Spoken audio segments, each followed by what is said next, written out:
Okay, so hello guys, magandang araw sa inyo at bali, ayun, nakapag-vlog na naman tayo, no? So, kung napansin nyo na itong ating wiring diagram ngayon, bali na i-post ko na nga pala siya sa FB page natin and, yun, so bali, gagawa natin siya ng video tutorial, ano? So, ang wiring diagram nga pala na itong mga boss is, wire color coding nga pala siya ng, Kawasaki. And yung ginamit nating modelo dito is Kawasaki Badya. Yun. So ayun, headlight ng Badya. Basta lahat ng ginamit nating dyan is pang Badya. Ayun, so bali hindi ko na patatagalin pa at umpisahan na natin yung ating tutorial. Ayun, so bali ang focus nitong mga boss is sa accessory wire nga pala or sa susian yung nasasakop ng susian natin. So kung mapapansin nyo, walang stator dyan, walang CDI, walang ignition coil at regulator. So bali yun lang yung focus natin. Okay, so bali umpisa natin yung mga boss dito sa ating battery. So sa battery natin meron tayong negative at saka positive. So yung kulay ng negative natin sa battery mga boss is kulay black na may yellow. Yan, so kung napapansin nyo, black na may yellow yan. At ang kulay naman ng positive natin sa ating battery is kulay white, pure white. So yung pure white na yan mga boss, papunta lang yan sa ating ignition switch. Ignition switch. Okay. So before yan mapunta sa ignition switch, dadaan muna yan sa fuse natin. At yun, kung mapapansin may kulay red, yan yung ating fuse. Take note mga boss, live yan So ang kulay niyan is kulay white. Okay, so dito naman tayo sa ating ignition switch. Sa ignition switch mga boss, tulad nga sinabi ko, ang kulay ng positive galing sa battery is kulay white. And yung accessory natin is kulay brown. Yun, so kung mapapansin nyo, kulay brown yan. Yan yung kulay ng ating accessory wire sa ating ignition switch. Okay, next naman is dito tayo sa ating flasher. Muna tayo sa flasher. Sa flasher natin mga boss, kung mapapansin may flasher relay tayo dito, may dalawang pin yan at dalawang wire. So yung isang wire dyan, kulay brown, galing yan sa accessory wire. Tapos yung output nyan, kulay orange.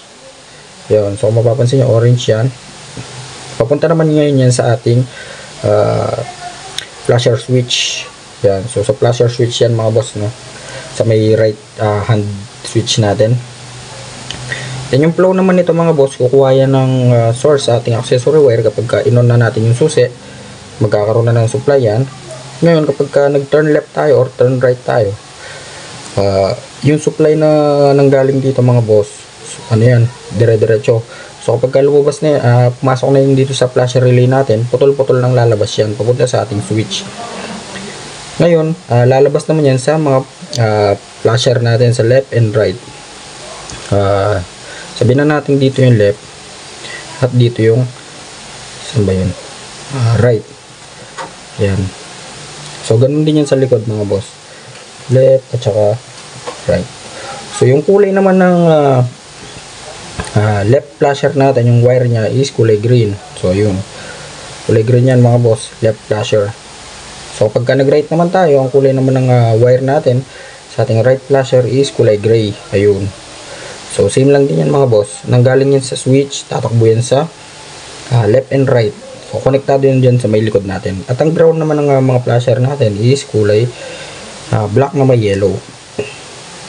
Okay, so klaro na tayo dun mga boss, ayun, so excuse me. And next naman mga bossing, sa busina naman tayo. So ganun pa rin mga boss, kukuha pa rin yan ng source sa ating ignition switch sa may accessory wire natin which sa kulay brown. So brown pa rin yan.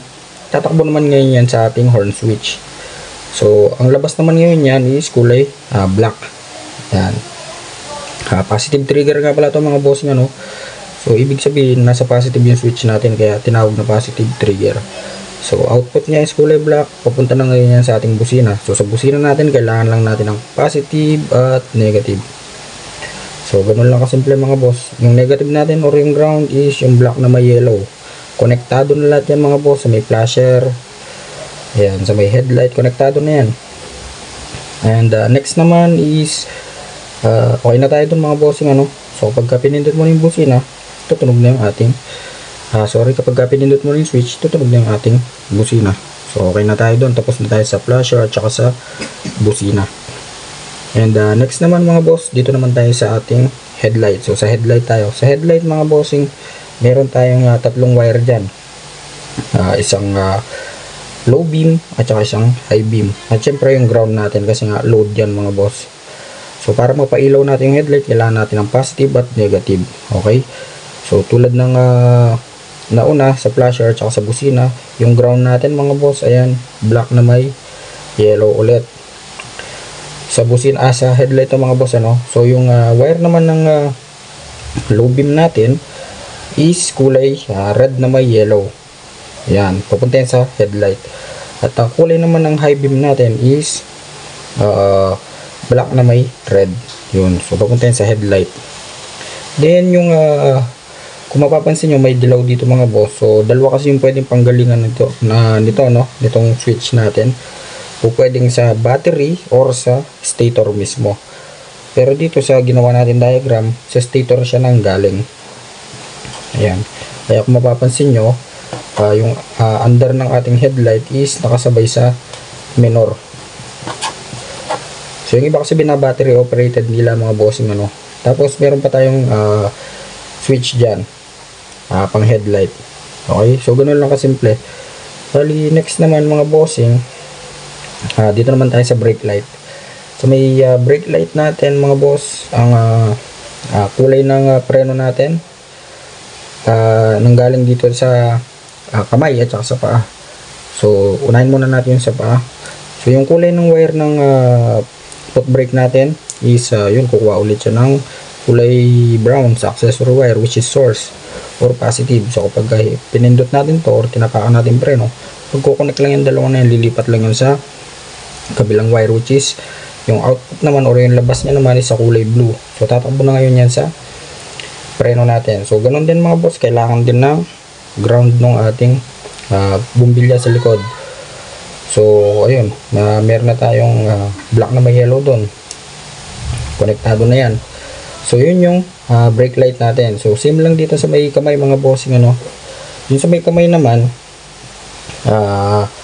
ito, so kukuha ulit siya ng brown or yung positive sa accessory wire. So pinagdikit lang natin dito at itinakbo natin doon. So tatakbo lang yun sa may kamay. At yung kapag pinrest natin yung preno or yung brake lever, so tatawid lang kung brown na to doon sa may blue. Yan, so yan yung output. Papunta yan naman dito yan sa ating preno rin. So magkadugtong lang yan mga bossing. Iilaw at iilaw pa rin yan kahit alin yung pindutin natin. So kung mapapansin nyo, may red pa dito mga boss. Yan yung ating park light or yung tail light. So katulad din ng headlight mga boss, dalawa din yung pwedeng panggalingan yan, is pwedeng sa battery or sa stator.